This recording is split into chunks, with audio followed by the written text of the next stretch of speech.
창세기 5장입니다. 5장은 창세기 일반 역사가 아닌 하나님의 구속사를 다루고 있으며 연대나 사건보다는 구원과 연관된 인물들과 그들의 행적의 큰 흐름을 틀 속에서 간략하게 요약하고 있습니다. 5장에는 하나님을 떠난 가인계통 사장으로부터 경건한 셋계통의 역사를 옮긴 다음에 창조와 홍수 사이의 10명의 인물들 아담부터 노아까지 소개되고 있습니다. 이 연대를 합치면 1656년이고 되지만 이 연대보다도 훨씬 더 많은 것으로 추측되고 있습니다. 이에 대해서는 여기에 나오는 이름이 개인적인 이름이 아니라 시족 또는 가문의 이름, 왕조처럼 시족의 이름이 가능성이 많습니다. 또는 1년 우리가 현재 쓰고 있는 기간보다 훨씬 적다는 견해를 제시하고도 있습니다. 그러나 어느 것도 만족할 만한 현명은 되지 못합니다. 한 가지 분명한 것은 노아 홍수를 기점으로 인간의 수명이 급격히 줄어들었지만 메시아 시대에는 또다시 늘어나게 될 것이라는 사실입니다.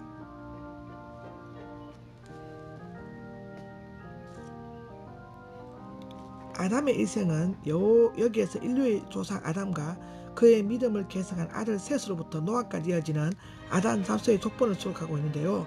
여기에 족보란 말은 출생, 계보, 후손, 대략 사적, 후예, 역사, 약전, 세계 등 여러 가지 뜻이 있는데 이 모든 의미를 다 담고 있다고 볼 수 있습니다. 특히 여기에 나오는 족보는 출생과 세대, 인물들의 업적과 역사를 다루면서도 하나님의 구속사에 의미 있는 부분들만을 발췌하여 기록하고 있습니다. 1절을 보면 인간은 다른 동물들과 달리 하나님의 형상대로 창조함을 받은 소중한 존재이며 하나님과 더불어 교제할 수 있는 영적인 존재라는 사실을 다시금 언급하고 있습니다.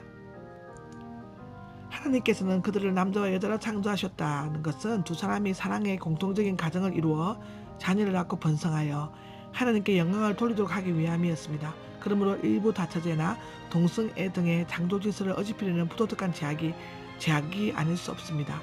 하나님께서는 그들에게 복을 사람이라고 부르셨다. 복을 주셨다의 원래에 따라서 무릎을 꿇이다. 시편 95장 6절에 나와 있으면 여기에서 찬양하다, 축복하다가 비롯되었습니다. 창세기 28장 6절, 열왕기상 1장 48절에 기록되어 있습니다. 하나님께 복받은 자는 언제나 그에게 감사와 찬양을 돌리게 됩니다. 하나님께서 만물을 창조하셨을 때 각종 짐승의 이름을 짓는 것은 모두 아담에게 맡겼지만 사람의 이름을 직접 지어주셨습니다. 이름을 지어주는 것은 그 대상에 대한 주권과 소유권 그리고 애정과 배려를 나타내고 있습니다. 아담은 여기에 모양이나 형상은 훼손되고 타락한 아담의 것이 아니라 본래 하나님께서 거룩하고 고상하게 지으신 자신의 형상과 모양을 창세기 1장 26절 27절에 나와 있습니다. 아담은 자기의 모양대로 자기 형상을 따라 아들을 셋을 낳았다고 나와 있죠. 비록 아담의 본성이 훼손되고 타락하기는 했지만 하나님의 모양이나 형상까지 그렇게 되지는 않았습니다. 아담의 원죄는 후손들에게 그 영향을 미쳤지만 영혼까지 미친 것은 아니었습니다. 인간 개개인의 영혼은 오직 하나님께서 창조하십니다. 아담이 셋을 낳은 후 한 4절에서 5절에 나와 있는데요. 선악과를 따먹으면 죽으리라는 말씀대로 아담의 후손들은 모두 죽어야 하는 죄인으로 태어나게 됩니다. 로마서 5장 12절에도 나와 있습니다. 우리는 죽음 앞에서 하나님 말씀을 불순종한 결과가 얼마나 무섭고 우리 인간이 얼마나 연약한가를 늘 깨닫고 영원한 삶을 소망해야 합니다. 에녹은 그 가능성을 직접 보여주었습니다. 에녹은 아담의 7대 손이었습니다. 그 사이에 언급된 조상들은 특별한 업적이 없이 평범하게 살다가 죽었습니다. 그러나 에녹에게는 낳고 살았다는 기록은 있으나 죽었다는 기록은 찾아볼 수가 없습니다. 그 이유는 하나님께서 그를 데려가셨기 때문이다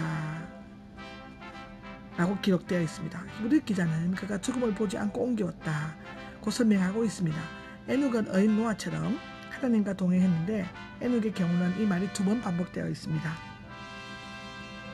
하나님과 동행했다는 걷다, 선택하다, 관계를 맺다인데요. 레위기 11장 42절, 사무엘 하 11장 2절, 욥기 34장 8절에 기록되어 있는 데는 마치 한 몸을 이룬 부부처럼 하나님과 매우 친밀한 관계를 유지하면서 인격적 교제를 나눈 것으로 의미하고 있습니다.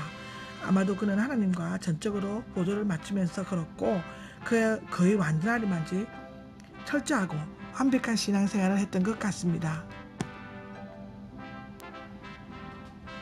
그는 죽음이란 마지막 건너목을 건너지 않고 곧장 엘리야처럼 하늘로 올라갈 수 있었다라고 열왕기 하에 2장 11절에 기록되어 있습니다. 그는 당시 여러 선조들의 수명에 비하면 비교적 짧은 365년을 살았지만 하늘에서 영원히 사는 축복을 누렸습니다.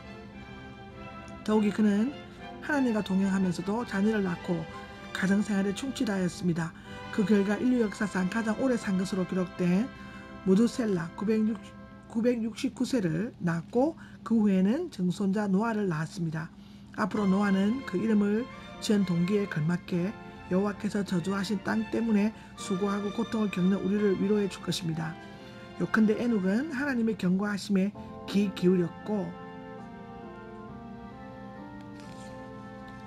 사무엘 상해 15장 22절에 나와 있습니다. 하나님과 동행하는 삶을 살았다. 시편 26장 3절. 자녀를 잘 교육시켰다. 잠언 10장 1절. 죽음을 맛보지 않았다. 마태복음 13장 11절에도 기록이 되어 있습니다. 노아 홍수던 사람들이 장수한 원인은 오염되지 않은 자연환경, 알맞은 기후조건, 지구 대기의 물층, 이 자외선과 같이 각종 유해한 우주 광선을 막아주었고 풍부한 양식, 무엇보다도 하나님의 특별 은혜 등 때문이었습니다. 이제 노아 세 아들 셈과 함과 아벳으로 인류 역사는 새롭게 전개될 것입니다.